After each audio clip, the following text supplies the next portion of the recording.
తెలంగాణలో తక్కువ ఫీజులతో high quality results ఇస్తున్న ఏకైక సంస్థ తిరుమల్ ఐఏఎస్ ఇన్స్టిట్యూట్. వింత వ్యాధి కోళ్లను చంపేస్తోంది, వ్యాపారులను కుదేలు చేస్తోంది, చికెన్ ప్రియులను బెంబేలెత్తిస్తోంది. తెలుగు రాష్ట్రాల్లో గతేడాది నవంబర్లో మొదలైన కోళ్ల మరణాలు కొనసాగుతూనే ఉన్నాయి. బర్డ్ ఫ్లూ భయంతో ప్రజల్లో పోయిన చికెన్ షాపులు కలకలలాడుతున్న వేళ తెలంగాణలోని సంగారెడ్డి, మెదక్ జిల్లాలో వేల సంఖ్యలో కోళ్లు చనిపోవడం కలకలం రేపుతోంది.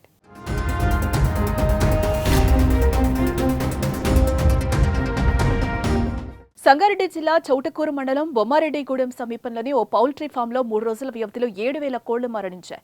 మెదక్ జిల్లా కొల్చారం మండలం నాయని జలాల్పూర్లోని ఓ కోళ్ల ఫామ్లో శనివారాల్లో కలిపి 1000కి పైగా కోళ్లు వింత వ్యాధితో చనిపోయాయి. ఈ కోళ్ల మరణానికి కారణం తెలియదు. బర్డ్ ఫ్లూ కారణంగా చనిపోయాయా, ఇంకేమైనా వ్యాధి సోకి మరణించాయా అన్నది తేలాల్సి ఉంది. పౌల్ట్రీ ఫామ్ నిర్వాహకుల ఫిర్యాదుతో పశు వైద్యాధికారులు కోళ్ల శాంపుల్స్ ను సేకరించి పరీక్షల కోసం హైదరాబాద్ కు పంపించారు.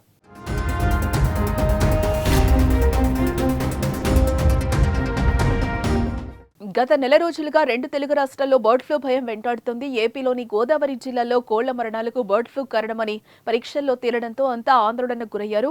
ఆ ప్రాంతాల్లో చికెన్ విక్రయాలను నిషేధించారు. ఏపీలో బర్డ్ ఫ్లూ కలకలంతో తెలంగాణ సర్కార్ అప్రమత్తమైంది. రాష్ట్ర వ్యాప్తంగా 24 చెక్ పోస్టులు ఏర్పాటు చేసి తనిఖీలు కూడా ఏర్పాటు చేసింది.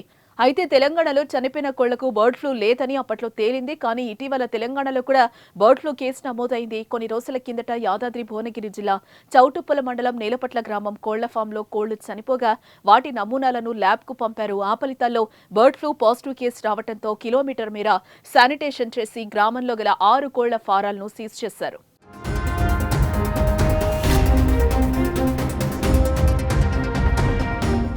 కోళ్లు చనిపోవడం, బర్డ్ ఫ్లూ భయం వెంటాడడంతో చికెన్ విక్రయాలు బాగా తగ్గిపోయాయని చెప్పుకోవచ్చు. వ్యాపారులకు తీవ్ర నష్టమే వాటిల్లింది. చికెన్ 100 డిగ్రీల సెంటీగ్రేడ్ వద్ద ఉడికించి తింటే ఎలాంటి నష్టం ఉండదని అధికారులు ప్రకటించడం, పలు ప్రాంతాల్లో చికెన్ మేళా పేరిట ఉచితంగా చికెన్ పంపిణీ చేసి ప్రజల్లో భయాన్ని తొలగించడంతో ఇప్పుడిప్పుడే అమ్మకాలు పెరుగుతున్నాయి. హైదరాబాద్ నగరంతో పాటుగా చాలా ప్రాంతాల్లో చికెన్ షాపులు రద్దీగా కనిపిస్తున్నాయి. గత వారంతో పోలిస్తే అమ్మకాలు 50% పెరిగినట్లుగా వ్యాపారులు చెబుతున్నారు.